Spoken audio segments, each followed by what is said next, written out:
कोई अगर 50 बच्चों को पढ़ा रहा है, सिलेक्शन उसके भी स्टूडेंट्स का हो रहा है, कोई 5 लाख पढ़ा रहा है, सिलेक्शन उसके स्टूडेंट्स का भी हो रहा है। हर टीचर अपने आप में बेहतर है, हर किसी का कंटेंट अच्छा है।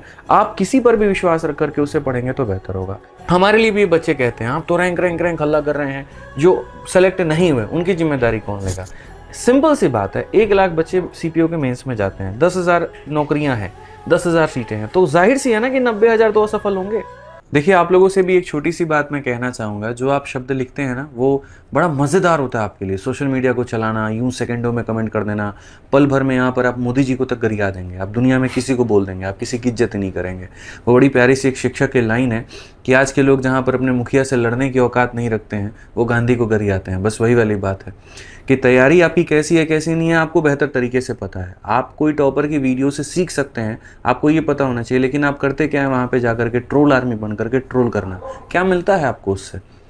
मंशा आपने ये रखी है कि मुझे उससे सीखना है, मंशा आपने ये रखी है कि वो मुझे क्या बता सकता है। उसका भी एक परिवार है, उसके भी मम्मी हैं, पापा हैं, बहन हैं, दोस्त हैं, भाई हैं। और सोचो, जिसने जीवन में इतने साल लगा करके तैयारी की, अलग अलग किताबों पे रट्टा मारा, सारी चीज़ें इसने इतनी सफलताएं हासिल की, तब जाकर के वो सफल मिलता है। तो कहाँ शुभकामना देने के बजाय आप उसको ट्रोल आर्मी बन करके ट्रोल कर रहे होते हैं। एक व्यक्ति स्पष्ट रूप से अपने 2 प्रिय शिक्षकों को कॉल करता है और आप वहां ट्रोल आर्मी बन करके खेलते हैं टीचर टीचर टीचर टीचर।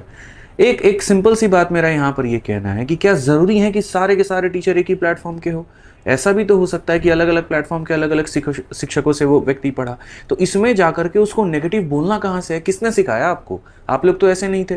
ये माहौल अब धीरे धीरे जो बनता चला जा रहा है, इसके शिकार आप भी होंगे और बहुत गंदा होंगे। कल के दिन आप में से किसी का रिजल्ट आएगा, आप में से किसी का रैंक आएगा, वो आकर के जब यहाँ पॉडकास्ट देगा और बाकी लोग भी सेम करेंगे ना, तो वो व्यक्ति समझ पाएगा कि इसका दर्द क्या होता है।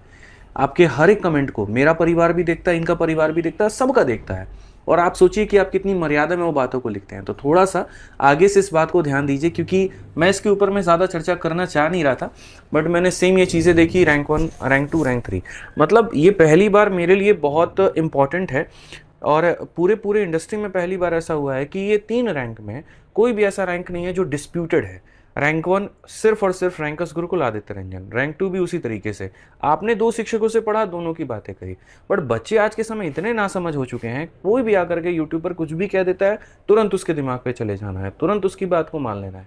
वो 1% ये कंसिडर नहीं करते। मतलब आज को उनके जानने में ये मजा आता है किस टीचर से पढ़ा है, उनको ये मजा नहीं आता कैसे पढ़ा है। उनको फोकस क्या करना चाहिए, यार इसने कितने घंटे तैयारी की, इसने यहाँ पर जो है इंग्लिश को कैसे आसान बनाया, इसने मैथ्स को कैसे आसान बनाया, इसने कैलकुलेशन को बेहतर कैसे किया, कौन सी ऐसी इसकी टेक्निक थी जो हम अपना सकते हैं। आज के समय फोकस बच्चों का उस पर होना चाहिए।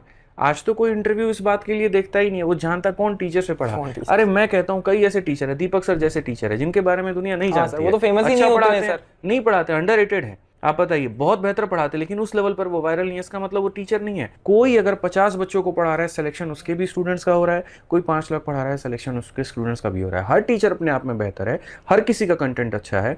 आप किसी पर भी विश्वास रख करके उसे पढ़ेंगे तो बेहतर होगा। दूसरा, मैं इस वीडियो के माध्यम से एक चीज़ का और जवाब देना चाहूँगा कि हमारे लिए भी बच्चे कहते हैं आप तो रैंक रैंक रैंक हल्ला कर रहे हैं, जो सेलेक्ट नहीं हुए उनकी जिम्मेदारी कौन लेगा? सिंपल सी बात है, 1 लाख बच्चे सीपीओ के मेंस में जाते हैं, 10,000 नौकरियां हैं, 10,000 सीटें हैं, तो जाहिर सी है ना कि 90,000 तो असफल होंगे। सर इसमें मैं एक चीज ऐड करना चाहूंगा। सर मैं 2023 तक क्या था, मैं भी तो उसी कतार में ही था ना सर, कि मेरा नहीं निकला पेपर। तो 2022 में भी वही था, बट 24 में मैं यहाँ पर हूँ कि भाई मेरा निकला है, मैं तुम लोगों को बता रहा हूँ। मतलब यहाँ पर आके बैठा हूँ, आपके साथ इंटरव्यू कर रहा हूँ। तो उनके लिए ऐसा नहीं होता कि हम नहीं कर रहे होते हैं। जैसे अगर आज आप यहाँ पर आए हैं तो बैक टू बैक हम कंटेंट दे रहे हैं, हम यूट्यूब पर भी दे रहे हैं, ऐप पर भी दे रहे हैं। आज नहीं हुआ कल होगा, कल नहीं हुआ परसों होगा, लेकिन हमने पढ़ाना थोड़ी छोड़ दिया, हमने साथ थोड़ी छोड़ दिया। बच्चों को ये थोड़ी कहा 20 क्लास उठ के चले जाओ, तुम्हें यहाँ पर सिलेक्शन हुआ, किसी काम के नहीं हो। ऑफलाइन में मैं पढ़ाता हूँ, 600 बच्चे में मानो 6 सेलेक्ट होते हैं, 594 नहीं होते हैं, तो 594 को भगा थोड़ी दिया जाता है। सही बात। बिठाया जाता है, पूछा जाता है आप क्या कारण था असफल हो गए, बैठ करके स्ट्रेटजी बनाई जाती है, रणनीति बनाई जाती है। पिछली बार का भी सीजल का जब हम लोग डॉक्यूमेंट वेरिफिकेशन के पहले पोस्ट प्रेफरेंस जब होता है, वहां तक बैठ करके आदमी एक एक बात समझाए। कुछ बच्चों के हो गए, कुछ के नहीं हुए, फिर से आदमी पूरे साल लगा रहा, फिर से यहाँ पर पढ़ाता रहा, गाइड करता रहा, सारी चीज़ें करती रही, कोई बात नहीं, इस बार होगा।